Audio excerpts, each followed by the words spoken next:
The ability to steal one of your opponent's monsters is one of the strongest effects in the game. So pretty much all the cards that allow you to do that too easily are either banned or have been errata'ed. And in this list, we'll go over some of the worst cards in the game that have way too harsh restrictions on their effect to steal one of your opponent's monsters. And at number 10, we have Mind Pollutant. This is a spell card which simply has the effect where you can discard one monster to target one monster your opponent controls that has the exact same level as the monster you discarded, where you then get to take control of that target until the end phase. Now, this is probably the easiest to use card out of all the ones on this list, because if both you and your opponent are playing a lot of level 4 monsters, for example, it might be pretty easy to discard a level 4 monster to take one of your opponents, and having to go -1 for that exchange can be worth it. However, you generally don't care about stealing your opponent's level 4 monsters. You want to steal your opponent's boss monsters, so you can tribute them or use them for link plays. That's the best way to use Mind Control, as using something like Mind Control is great because it's technically not removal, so very few cards have protection against it, and you're simultaneously denying your opponent of a resource and gaining one for yourself. So even though Mind Pollutant itself requires you to go -2 to use the card, since you immediately deny your opponent of a resource and gain one for yourself, it kind of evens out, and it's technically a neutral card. The problem is just kind of the same as Brain Control, where no longer sees play after it's errata because it can only target monsters that can be normal summon or set. And most decks in modern Yu-Gi-Oh! Don't end their turns with monsters that are even targets for Brain Control. It might actually be a little easier to use Mind Pollutant if you have a mirror match and you want to steal your opponent's Eldritch the Golden Lord, for example. But it's way too situational. It requires a very specific level in order to steal a specific level of your opponent's. That's not really something you can reliably plan for, and it's not even that good of an option since you basically just go hand neutral in order to steal one monster, which is probably not a high priority target anyway, like an extra deck monster would be, where most of those don't even really have levels outside of synchros and fusion monsters. Although when this effect is baked into a whole bunch of other effects, like the monster Tragodia, then it's actually a really nice option, as Tragodia also has this card's full effect inside of it, but it's also able to do a whole bunch of other things, which is why that card saw a lot of competitive play in the past, and why Mind Pollutant hasn't really seen any, since its cost and lack of versatility makes it a little bit too difficult to use, even if it is one of the best cards that will appear on this list. And at number 9, we have Emperor of Prophecy. This is a level 5 monster, which has the effect that you can banish both one face-up spellcaster type monster you control, except this card, and one spellbook spell card from your graveyard. Then you can take control of one of your opponent's monsters until the end phase. And this card cannot attack the turn you use this effect. Now, the deck this card belongs to is able to get spellbook spell cards in the graveyard pretty easily, but they don't exactly swarm spellcaster type monsters very well. And they also do have ways to get this card a little bit easier, since it does require a tribute summon normally, where it can be summoned directly from the deck with Temperance of Prophecy. But its effect is a little bit too restrictive in order to steal a monster. Part of the greatness of being able to steal a monster is the inherent +2 advantage that stealing a monster entails. And this card has so many restrictions that it kind of evens out, just like Mind Pollutant, but it's at least more versatile and lets you steal any face-up target. The only problem is the archetype it belongs to can't use it very well. The archetype would kind of have to go out of its way to summon Emperor of Prophecy, and also deny themselves of resources by tributing one of their other spellcasters in order to have a Mind Control, which doesn't give them very much advantage. And they don't have a good way to make use of the card they just stole. Or at least they didn't when it first came out, due to the fact that Emperor of Prophecy is level 5, which is a pretty unpopular level. And there was a good chance you wouldn't be able to steal anything you could use with Emperor of Prophecy to go into extra deck plays. However, nowadays with Link monsters being so versatile, that wouldn't really be much of a problem, but the card being level 5 and being kind of difficult to bring out still gives it just enough of a restriction where it's kind of bad, and basically still on par with Mind Pollutant. It's kind of hard to determine which of these two is the best of this bad bunch. And at number 8, we have Ally of Justice Enemy Catcher. This card has the effect that when you normal summon it, you can take control of one face-down defense position monster your opponent controls until the end of the turn. With it being a level 6 monster, you have to tribute summon this card in order to gain its effect. And generally, not too many people play face-down monsters anymore. and they weren't exactly super popular when this card first came out either. The card definitely fits within its archetype though, as just being kind of mediocre, as it even has incredibly low stats for a level 6 monster, at only 1800. You also only get to steal the monster until the end of the turn, which is pretty normal for a lot of these cards that let you steal your opponent's cards. But for all the requirements of this card, you think you'd be at least able to keep it permanently. And at number 7, we have Dummy Golem. This is a flip effect monster that when it's flip face up, your opponent selects one monster they control, and then you swap control of that monster with this one. And this effect does last permanently. So if you're able to flip this card up during your turn, you could just give this card to your opponent and steal one of theirs, just like Creature Swap, which is a good mind control card. But here's a little hidden ruling of this card. If it's destroyed by battle, then it can't activate its flip effect, since it won't have a target to give to your opponent. So if your opponent attacks into this monster with anything that has more than 800 attack, then they can just completely ignore the effect because it won't go off. And that's very easy to do. Its defense is laughably bad. In the card's defense though, it is rock type, so it can benefit from the field spell card Catapult Zone, where if a monster you control will be destroyed by battle, you can send a rock type monster from your deck to the graveyard instead.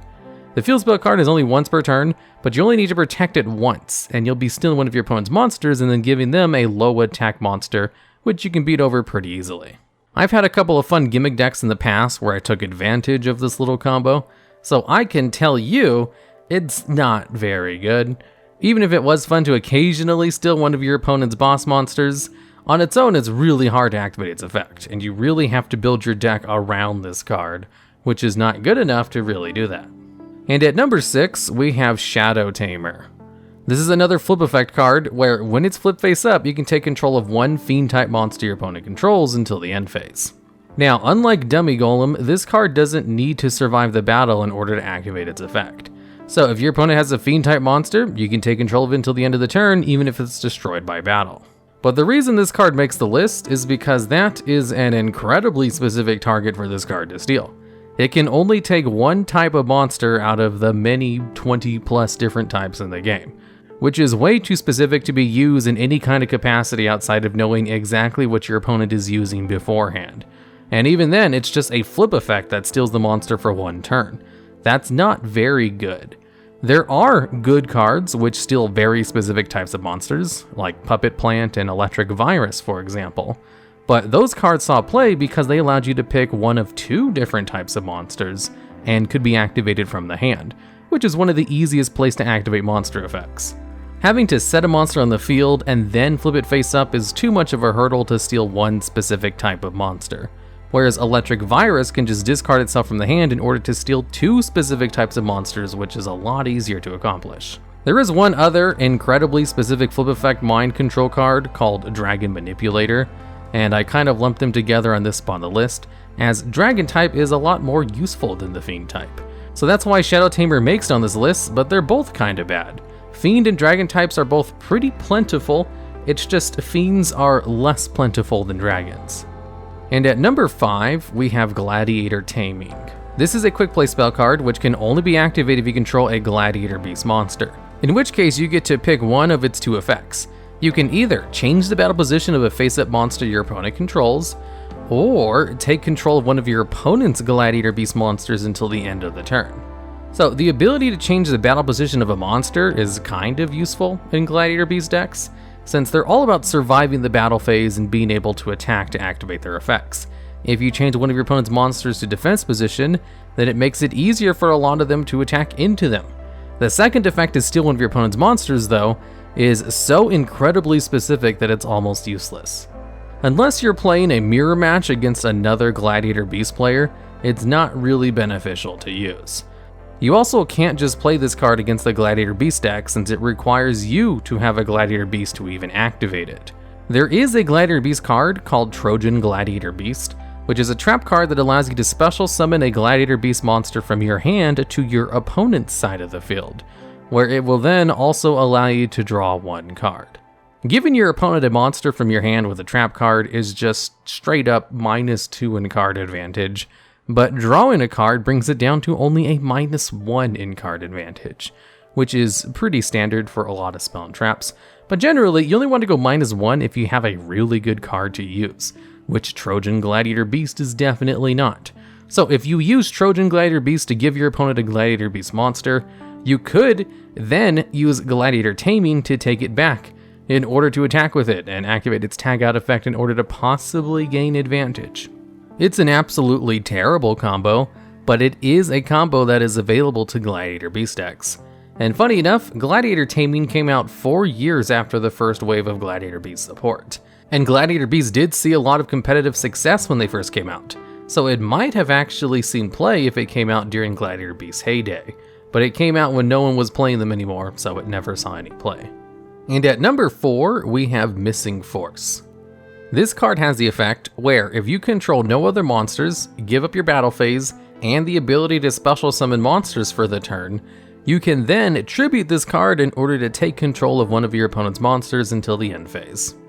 So this card is incredibly restrictive for its activation costs, but at least allows you to target basically anything with its mind control.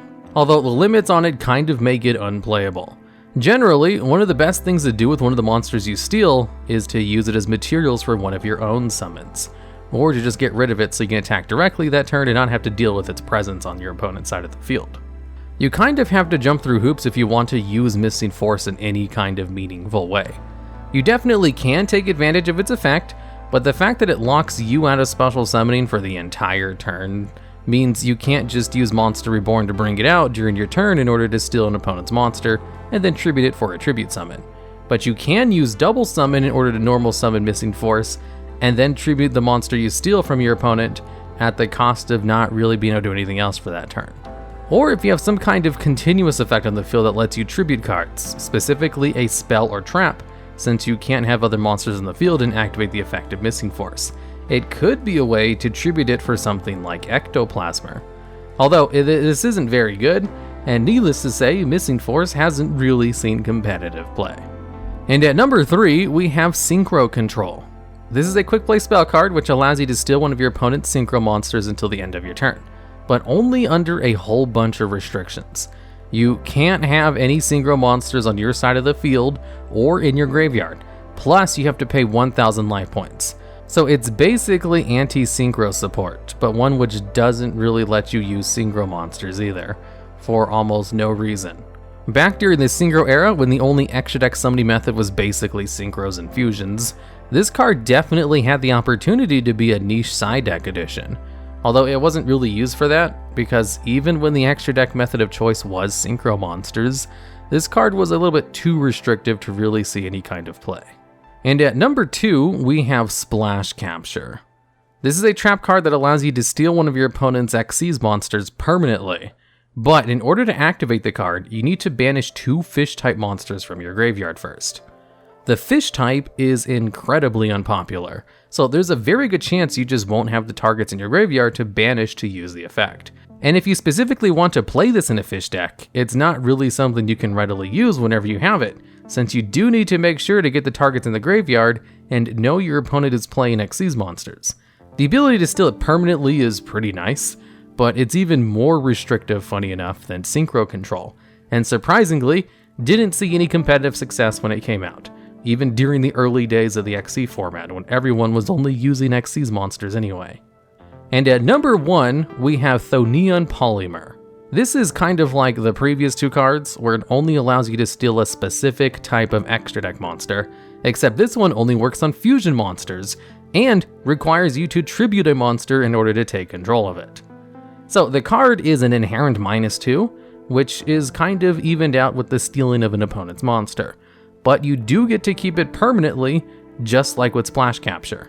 Except fusion monsters are kind of the least played type of extra deck monster, so over the years it never saw any competitive success, despite the fact that it technically kind of balances out card economy wise. Currently, one of the best cards in the game is a fusion monster, although that monster cannot be targeted by card effects, so Polymer doesn't even work on it anyway. Even if it did, it still wouldn't see play because there's so many better cards to use in order to deal with that monster that are also more versatile and work against almost everything else, instead of requiring you to tribute a monster in order to steal one specific type of extra deck card. Though Neon Polymer and the previous two spots are all kind of equally terrible, it's just fusion monsters are historically the least used extra deck monster, and it kind of has the steeper of all the cost of actually using it, since it requires a tribute on the field and can only be activated on the monster summon, which I think makes it a little bit worse, and hence takes the #1 spot on this list. Alright, and that's the list. If you know any other worst mind control cards than the ones in this video, I'd love to hear about them, as well as ideas for future videos just like this one down in the comments. And also, did you know you could watch these videos at least a day before they go live if you sign up as a YouTube channel member to this channel?